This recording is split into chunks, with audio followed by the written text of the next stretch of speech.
चलिए अपने स्टार्ट कर रहे हैं कंपनी लॉ। चैप्टर नंबर 1 पूरा कंप्लीट हो गया था, उसमें आपको किसी को डाउट्स है, कुछ पूछना है तो पहले वो देख लें, कोई केस में कोई क्वेरी। क्लियर है सारे पॉइंट्स? चलो तो चैप्टर नंबर 2 से शुरू कर रहे हैं। This is related two types of companies. इसमें भी कुछ सुने हुए पॉइंट्स आएंगे, बाकी भी चीज़ें ऐड होंगी, तो समझ लेते हैं क्या है। अलग अलग टाइप की कंपनीज की बात हो रही है और इसका क्लासिफिकेशन डिफरेंट पैरामीटर्स के बेस पे किया जा रहा है। तो सबसे पहले आप देखोगे तो इनकॉर्पोरेशन के बेस पे क्लासिफिकेशन है, थोड़ा रिकॉल कर लेते हैं। एक बोला स्टैट्यूटरी कंपनी, एक बोल रहे रजिस्टर्ड कंपनी। आपको कुछ याद हो क्या था इसमें? Statutory company and registered company, कुछ मीनिंग डबल में पढ़ा है एंट्रेंस में, उसमें भी सब पॉइंट्स पे बात इन बिटवीन हुई थी। रजिस्टर्ड कंपनी मतलब वो जो आरओसी में जाके हम क्रिएट करवा रहे हैं। तो आप और मैं अगर कोई कंपनी क्रिएट करेंगे तो एमसीए के पोर्टल पे, आरओसी की वेबसाइट पे जाके जो भी प्रोसीजर है वो फॉलो करेंगे और कंपनी क्रिएट हो जाएगी। तो ऐसी कंपनी को हम क्या बोलेंगे? That is a registered company. Statutory company थोड़ा सा स्पेशल कैटेगरी है। स्टैट्यूटरी कंपनी वो है जिसका क्रिएशन पार्लियामेंट के एक्ट के थ्रू होता है। स्पेशल स्टेटस वाली कंपनीज, फॉर एग्जाम्पल अपना एसबीआई बैंक, उनके अपना एक्ट पास हुआ है, SBI act 1956। Life insurance corporation of India, LIC, उसका भी 1956 का एक्ट है।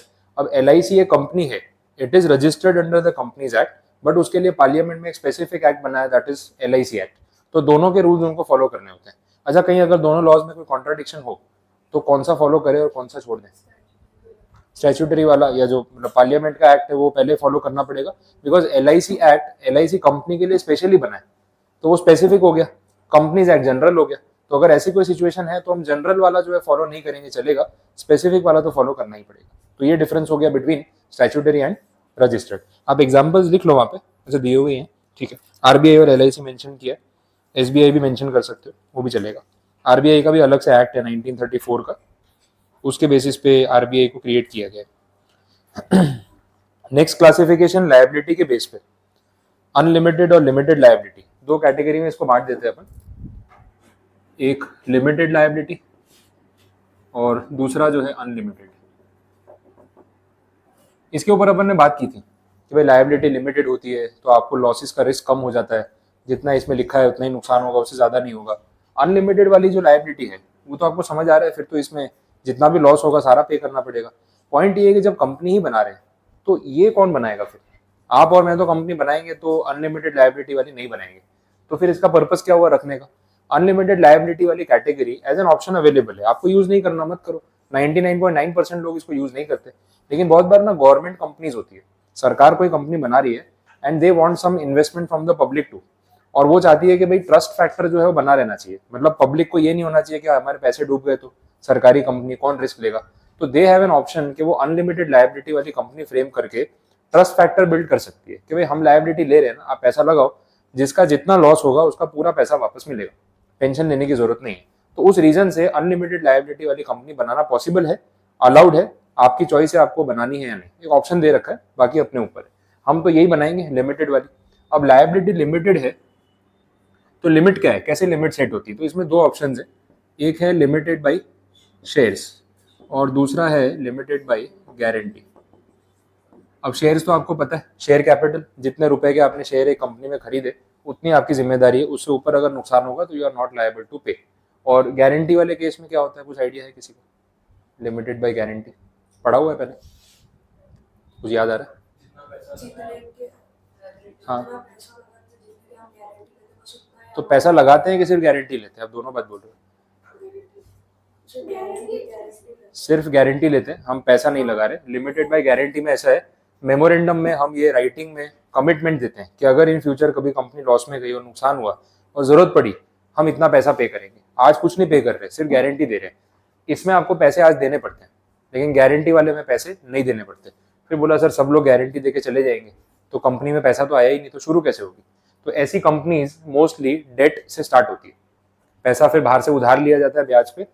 इन्वेस्टर्स मतलब जो मेंबर्स है वो कुछ नहीं दे रहे, वो सिर्फ गारंटी दे रहे हैं कि कंपनी शुरू करो, ब्याज पे पैसा उठाओ, बैंक से डेट ले लो, लेकिन हम अभी कुछ कंट्रीब्यूट नहीं कर रहे। अगर कंपनी कभी नुकसान में चली गई और बंद करते टाइम पे ऑफ करना पड़ा तो इतने इतने रुपए की गारंटी आज हम लिख के दे रहे, उतना पे करेंगे। और जब अगर नहीं पे किया तो कोर्ट में लीगल एक्शन लेके रिकवरी हो सकती है, क्योंकि आपने राइटिंग में कमिटमेंट दिया। तो ये ऑप्शन यहाँ पे रहता है, लिमिटेड बाई गारंटी। अच्छा, इसका कॉम्बिनेशन भी हो सकता है, भाई थोड़े पैसे तो दे दो, कुछ शेयर्स ले लो और बाकी की गारंटी दे दो। तो एक मिक्स ऑप्शन भी यहाँ पे बनाया जा सकता है, वो भी पॉसिबिलिटी है। तो लायबिलिटी वाले केस में 2 ऑप्शन यहाँ पे रहेंगे। क्लियर, समझ आगे? चलो देखें आगे। नेक्स्ट है अब private company versus public company. ये तो सिंपल सा टॉपिक है, ये आप कंपैरिजन में याद रखोगे ना तो आपके 2 आंसर कवर हो जाएंगे, प्राइवेट वर्सेस पब्लिक। अब डिफरेंस क्या है वो देखते हैं, कंपैरिजन कर लेते हैं। प्राइवेट कंपनी एक क्लोज्ड ग्रुप हो गया, लिमिटेड नंबर ऑफ मेंबर्स, और वो लिमिटेशन कितनी है, मिनिमम कितने, मैक्सिमम कितने, 2 से लेके 200, ठीक है। तो 200 तक मेंबर्स मैक्सिमम हो सकते हैं, that is a private company. अगर आपको उससे ज्यादा मेंबर्स चाहिए तो फिर आप एक काम करो, पब्लिक लिमिटेड कंपनी बना लो। और पब्लिक लिमिटेड कंपनी जो बनाओगे उसमें मैक्सिमम मेंबर्स कितने हो सकते हैं, अनलिमिटेड, और मिनिमम कुछ है 7, ठीक है। तो यहाँ 2 और 200, वहां पे 7 और इनफाइनाइट, आपको जितने मेंबर्स ऑन बोर्ड करने आप कर सकते हो, कोई प्रॉब्लम नहीं। बाकी चीजें टेक्निकल डिफरेंसेस है।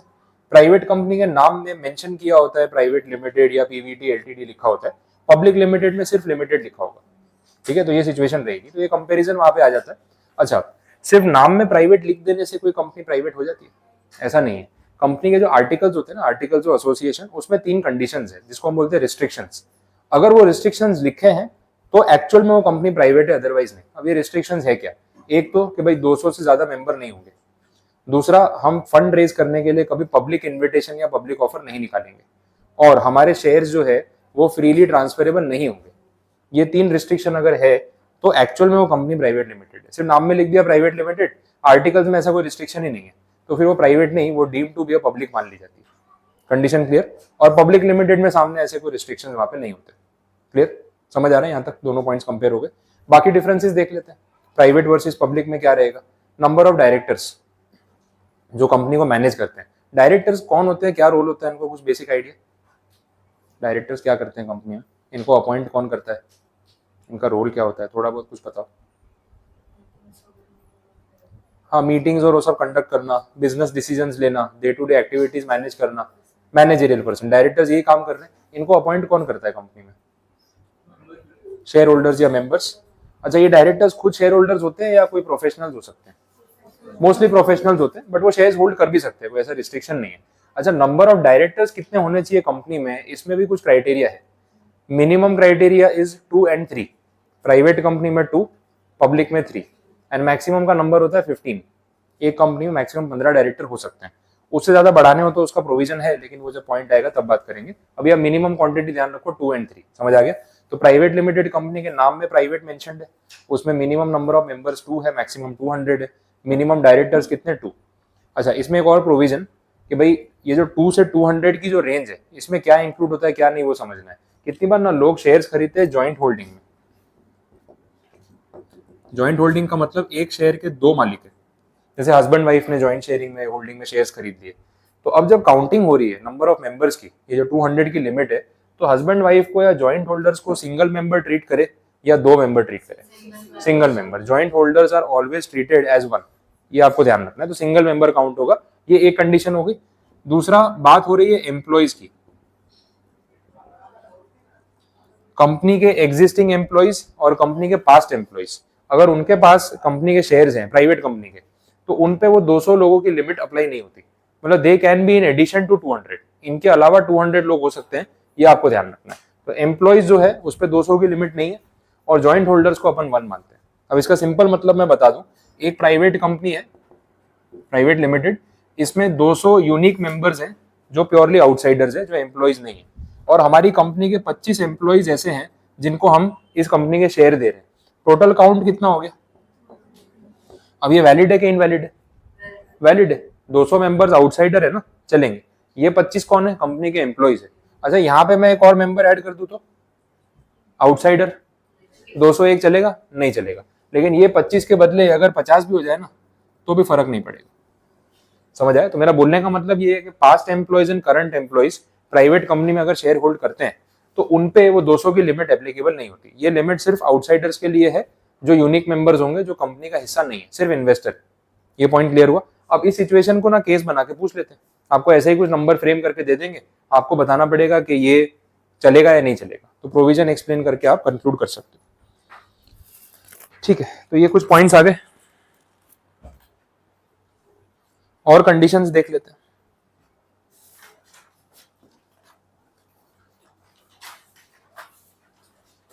डायरेक्टर वाला पॉइंट भी मैंने आपको बता ही दिया। इसके बाद ना प्राइवेट कंपनी की अगर बात चल रही है तो इसमें इन्होंने कैटेगराइजेशन किया हुआ है प्राइवेट कंपनी के कुछ टाइप्स, सब कैटेगरी बोल सकते हो। नॉर्मली प्राइवेट कंपनी क्या है वो तो आपने देखा, तो एक रेगुलर कैटेगरी, नॉर्मल कैटेगरी, एक है जिसको नाम दिया स्मॉल कंपनी, और एक है जिसको नाम दिया OPC, special category.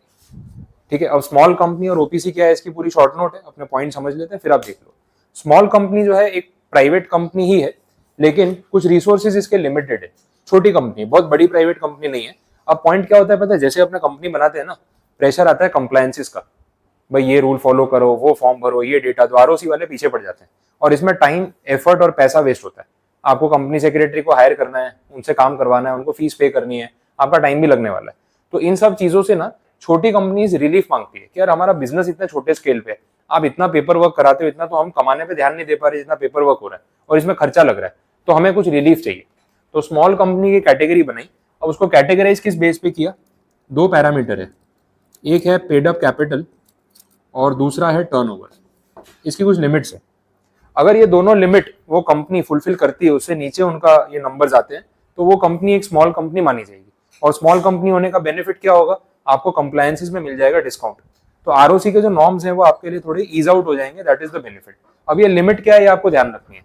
Paid up capital के लिए जो लिमिट उन्होंने बोली है दैट इज 4 करोड़, और टर्नओवर के लिए जो लिमिट बोली है दैट इज 40 करोड़। ये लिमिट अमेंड हुई है, अगर आपने पहले पढ़ा होगा तो अलग थी, वो लास्ट 2-3 साल में एक दो बार बढ़ा चुके हैं लिमिट। अभी करंटली जो लिमिट है वो कितनी है, 4 करोड़ एंड 40 करोड़। ये आपको थियरी में मिल जाएगा, देख लो पेज नंबर 21 पे है, स्मॉल कंपनी की शॉर्ट नोट मिलेगी, उसमें आप हाईलाइट करके रख सकते हो। 4 करोड़ और 40 करोड़ की लिमिट है।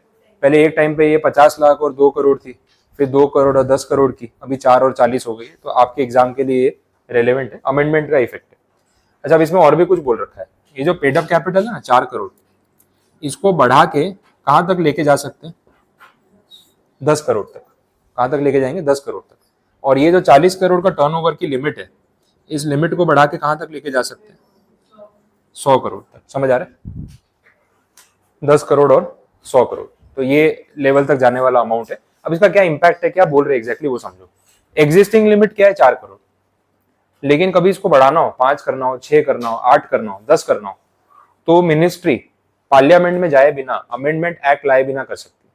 ये पहले से पास करवा लिया, मतलब जब पार्लियामेंट में अमेंडमेंट किया तो प्रोविजन में क्या लिखवाया कि भाई पेड अप कैपिटल अगर 10 करोड़ रुपए तक हो तो उस कंपनी को हम स्मॉल कंपनी कैटेगराइज कर सकते हैं। पर अभी एग्जिस्टिंग लिमिट कितनी रखनी है इन्फ्लेशन और टाइम वैल्यू के हिसाब से, वो मिनिस्ट्री डिसाइड कर लेगी। तो पार्लियामेंट ने अप्रूव कर दिया, हाँ भाई 10 करोड़ तक हमने तो मान लिया, अब आपको लिमिट 4 रखनी है, 2 रखनी है, 5 रखनी है, आप देख लेना। तो अभी फिलहाल जो लिमिट है वो इतनी है। टर्नओवर में भी सेम लॉजिक, 100 करोड़ तक का अप्रूवल ले लिया है, करंट लिमिट कितनी रखी है, 40 करोड़। जैसे मैंने आपको बोला इसके पहले लिमिट अलग थी, 2 करोड़ और 10 करोड़ थी, उसके पहले 50 लाख और 2 करोड़ थी। तो जब मिनिस्ट्री को लगा उन्होंने अमेंडमेंट करके इसको बढ़ा दिया। पॉइंट समझ आ गया। तो अप्रूवल ले रखा है, लेकिन अभी एग्जिस्टिंग लिमिट्स ही है, तो इसमें ना कंफ्यूज मत हो जाना, बोले सर फिर लिमिट 4 करोड़ है कि 10 करोड़ है। भाई एग्जिस्टिंग लिमिट 4 करोड़ है, लेकिन कभी बढ़ाना हो इन फ्यूचर तो 10 तक जाने का अप्रूवल है, उतना आपको ध्यान रखना है, it is just a permission. Clear. तो ये स्मॉल कंपनी को दोनों कंडीशन फुलफिल करनी पड़ेगी। अगर इसमें से कोई भी नंबर ब्रीच हो गया तो फिर आप स्मॉल कंपनी नहीं, आप रेगुलर प्राइवेट कंपनी कैटेगरी में आ गए। इसका मतलब सारे कंप्लायंसेस फॉलो करने पड़ेंगे, ये पॉइंट है। क्लियर। बोलो कोई कंफ्यूजन इसमें, समझ आए। तीसरी कैटेगरी प्राइवेट लिमिटेड की ओपीसी, 1 पर्सन कंपनी। अगेन ये सजेशंस जेजे ईरानी कमेटी के हैं, एग्जाम्पल अपन बात कर ही रहे थे, क्या आएगा तो मैं बताऊंगा। ये सजेशन भी जेजे ईरानी कमेटी का ही है। उन्होंने ये बोला कि देखो एक सोल प्रोप्राइटर जो इंडिविजुअली बिजनेस कर रहा है, थोड़ा रिस्क लेना चाहता है, थोड़ा बड़ा बिजनेस करना चाहता है, बट उसको फिर लॉस हो जाने का टेंशन है, और अगर लॉस हो गया तो पर्सनल असेट्स मेन ना, वो तो रिस्क लेगा, उसकी फैमिली परेशान होगी, यार वाइफ है, बच्चे हैं, घर बार बेचना पड़ेगा, कहीं और जाना पड़ेगा, बहुत इनकन्वीनियंस हो जाती है सबके लिए। तो बोला इतना रिस्क किसी को लेना पड़े वो ठीक नहीं है। तो लोग यूजुअली क्या करते हैं, प्रोप्राइटरशिप से बाहर निकलने के लिए ना फैमिली में से किसी को मेंबर बना लेते हैं। भाई वाइफ के नाम पे कुछ शेयर दिखा दिए, 2 मेंबर हो गए ना, प्राइवेट लिमिटेड बन गई। बट अगेन किसी को मेंबर के तौर पे ऐड करना पड़ता है। बहुत बार वो प्रोप्राइटर इस चीज में इंटरेस्टेड नहीं होता कि भाई यार मुझे किसी को पार्टनर नहीं बनाना है कंपनी में, मुझे अकेले अपना बिजनेस चलाना है, और लिमिटेड लायबिलिटी के साथ। तो जे ईरानी कमेटी ने सजेस्ट किया कि क्यों ना हम एक इंडिविजुअल पर्सन को कंपनी बनाने का ऑल्टरनेटिव दे दे। हम सोल प्रोप्राइटर के प्रोटेक्शन के लिए तो ये चीज कर रहे हैं, कोई बहुत बड़ा अमाउंट नहीं आने वाला है इसमें, लेकिन उसकी फैमिली सेफ रहेगी। तो बोला 1% कंपनी बना सकते हो। अब इसका मतलब ये है कि आपके अकेले के नाम पे 100% शेयर्स, किसी को एक भी और शेयर देने की जरूरत नहीं है, एंड सोल प्रोप्राइटर के रिस्क से आप बच गए। तो बहुत सारे लोग ओपीसी बनाने लगे हैं ताकि वो रिस्क को अवॉइड कर सके। थोड़े कंप्लायंस आ जाते हैं, लेकिन एटलीस्ट वो लॉसेस के अनलिमिटेड रिस्क से आप बच जाते हो। Concept clear? तो ओपीसी भी तो प्राइवेट ही होगी ना, एक ही तो मेंबर है, इसको पब्लिक तो गलती से भी नहीं बोल सकते, क्योंकि इसमें एक से ज्यादा मेंबर हो ही नहीं सकता। आपने एक और मेंबर ऐड कर लिया तो ओपीसी कैटेगरी से बाहर हो गए, सीधा रेगुलर प्राइवेट कंपनी या स्मॉल कंपनी में आ जाओगे। आया लॉजिक समझ आ गया? तो दिस इज ओपीसी। अब ओपीसी कंपनी जब फ्रेम कर रहे हैं तो जो इंडिविजुअल पर्सन है वही इसका मेंबर है, सोल मेंबर बोलेंगे उसको, और वही इस कंपनी का डायरेक्टर भी बन सकता है, क्योंकि इसमें ना मिनिमम एक डायरेक्टर का रूल है। जैसे मैंने प्राइवेट में 2 बोला, पब्लिक में 3 बोला, ओपीसी में 1 है। आप ऐसे याद रख लो 1 2 3, जैसे कंपनी का स्केल बढ़ता जाएगा वैसे ओपीसी, प्राइवेट और पब्लिक। डायरेक्टर की बात कर रहा हूँ, मेंबर्स की नहीं, याद रखना इजी रहेगा। तो वो खुद ही डायरेक्टर भी बन सकता है, सोल मेंबर भी बन सकता है। बट इस फॉर्मेट में एक थ्रेट है परपेचुअल सक्सेशन का। एक ही सोल मेंबर है, अकेला शेयर होल्डर, अगर कल उसको कुछ हो गया तो उसके बिजनेस का क्या होगा, उसको फिर रिप्लेस कौन करेगा? तो इन्होंने बोला इसका भी सॉल्यूशन है। जब ओपीसी कंपनी हम फ्रेम करवाएंगे तो इस कंपनी का जो मेमोरेंडम बनेगा ना, मेमोरेंडम ऑफ एसोसिएशन, उसमें एक नॉमिनी का नाम ऐड करा देंगे। इसको बोलते हैं नॉमिनी क्लॉज। आपने मेमोरेंडम में पढ़ा 6 क्लॉजेज होते हैं, तो ये 7th क्लॉज होता है, इसको बोलते हैं नॉमिनी क्लॉज। तो ओपीसी को बोलेंगे भाई एक नाम दे दे कि अगर तुझे कुछ हो गया, कंपनी बनाते अगले दिन कुछ हो गया, तो तेरी जगह कौन लेगा? नॉमिनी फाइल कर दे, फिर कंपनी का परपेचुअल सक्सेशन वाला प्रॉब्लम सॉल्व हो गया। आया समझ में? इसमें नॉमिनी का भी कंसेंट रहेगा ऑब्वियसली कि वो रेडी है कि नहीं रिस्पॉन्सिबिलिटी लेने के लिए, और अदरवाइज बाकी आप फॉर्मेलिटी करके इसको स्टार्ट कर सकते हैं। तो एक एक्स्ट्रा पॉइंट आता है in terms of OPC company. OPC बनाने वाला पर्सन नेचुरल पर्सन ही होना चाहिए, ठीक है, इंडियन सिटीजन होना चाहिए।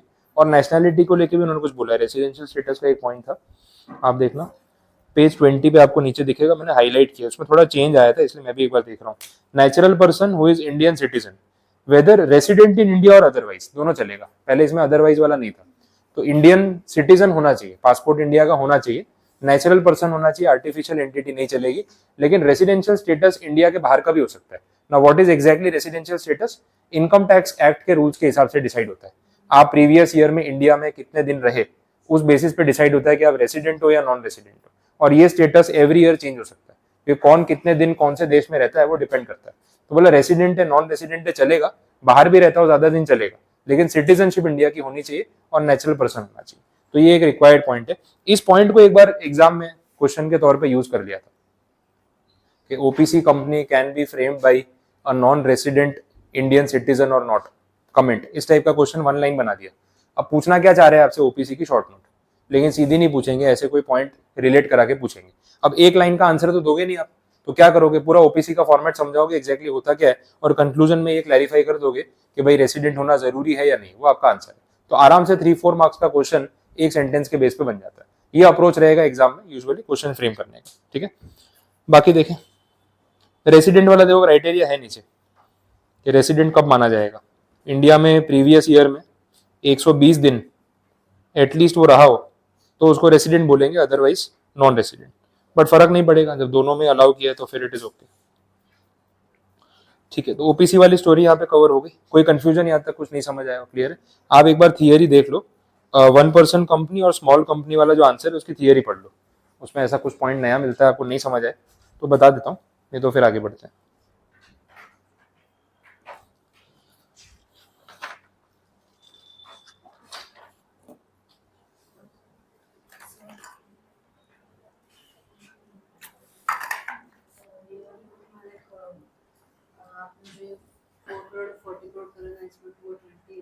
हाँ चेंज कर लो ना, ये लिमिट सबके लिए लिमिट तो अब नई वाली एप्लीकेबल होगी, तो फर्क नहीं पड़ेगा। इसके ऊपर जाना हो तो पार्लियामेंट में फिर अमेंडमेंट पास करके ये लिमिट बढ़ानी पड़ेगी। तो जब तक अभी इस लिमिट में चल रहा है ये सब, तब तक प्रॉब्लम नहीं है। जब इसके आगे जाना होगा तो फिर से एक अमेंडमेंट आएगा और लिमिट एक्सटेंड कर देंगे वैसा। हाँ तब तक तो एमसीए लिमिट बढ़ा सकता है, प्रॉब्लम नहीं।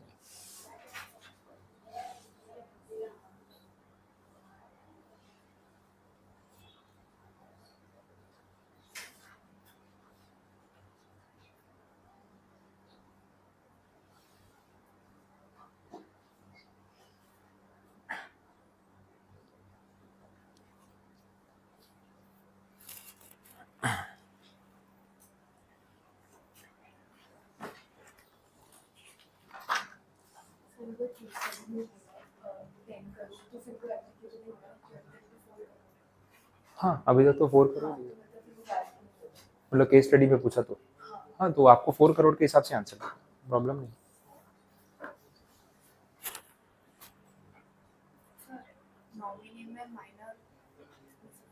तो माइनर फिर कैसे हैंडल करेगा, तो कोई मेजर पर्सन ही होना चाहिए। नॉमिनी नॉमिनी आप दे रहे हो तो आप अपने चॉइस से दे सकते हो, तो मेजर पर्सन ही देना चाहिए वैसा।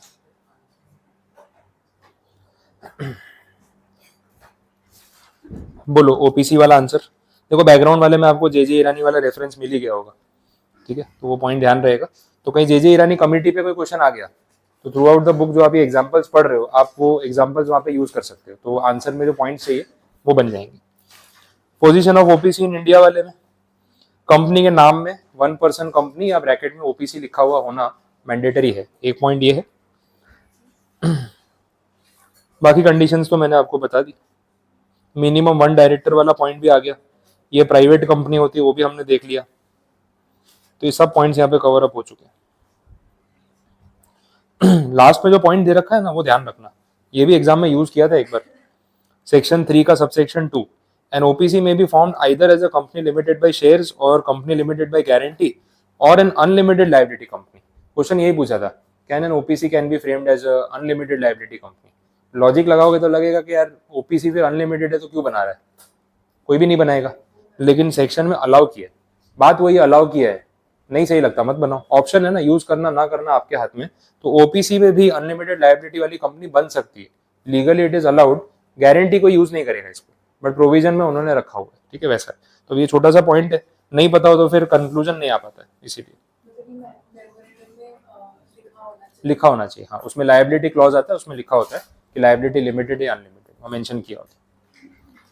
चलो नेक्स्ट स्मॉल कंपनी वाला पॉइंट, उसमें मॉनेटरी लिमिट से ज्यादा कोई टेक्निकल बातें है नहीं, तो अगर आपको लिमिट समझ आ गई तो पॉइंट कवर हो गया,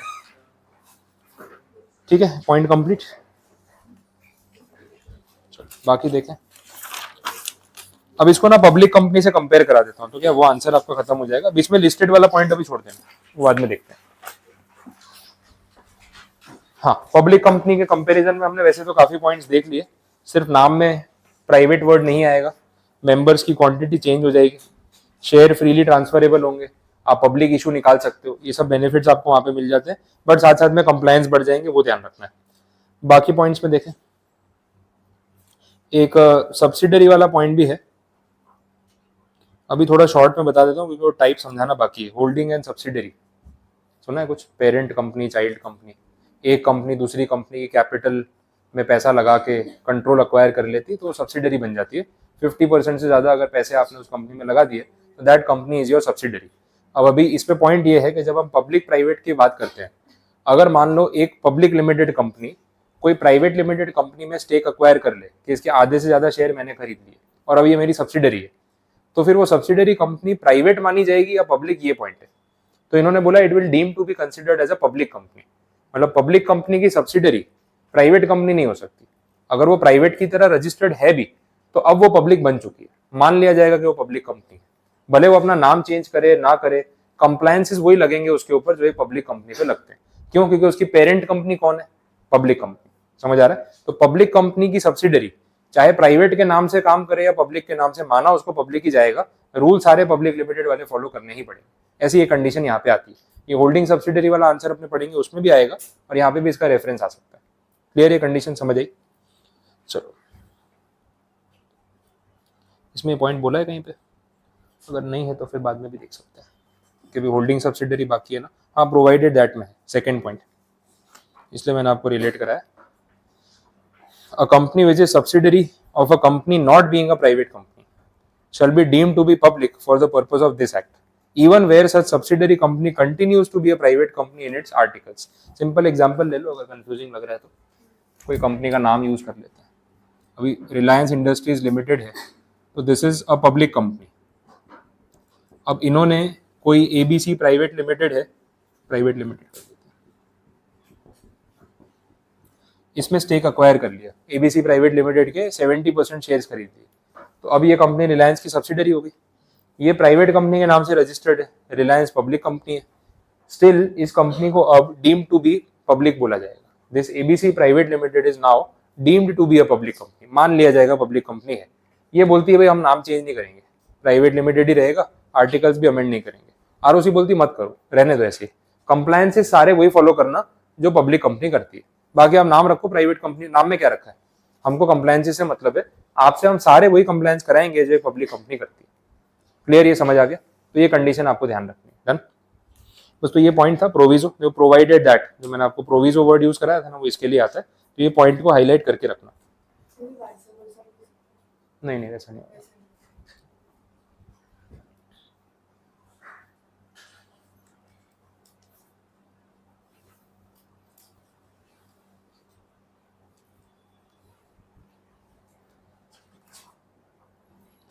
ठीक है, कंप्लीट। इसके साथ जो नेक्स्ट आंसर है लिमिटेड कंपनी, वो रिपीट आंसर है, आप टिक कर लो उसको। वही limited liability, unlimited liability, shares guarantee, वो हमने देख लिया, सेम आंसर है। तो आप एक बार सिर्फ कैजुअली उसको रीड करके कंप्लीट कर देना, कुछ नया नहीं है। बाकी कुछ बचा बस, ठीक है, इसमें इतना रखते हैं, बाकी के टाइप्स फिर कल कवर करेंगे।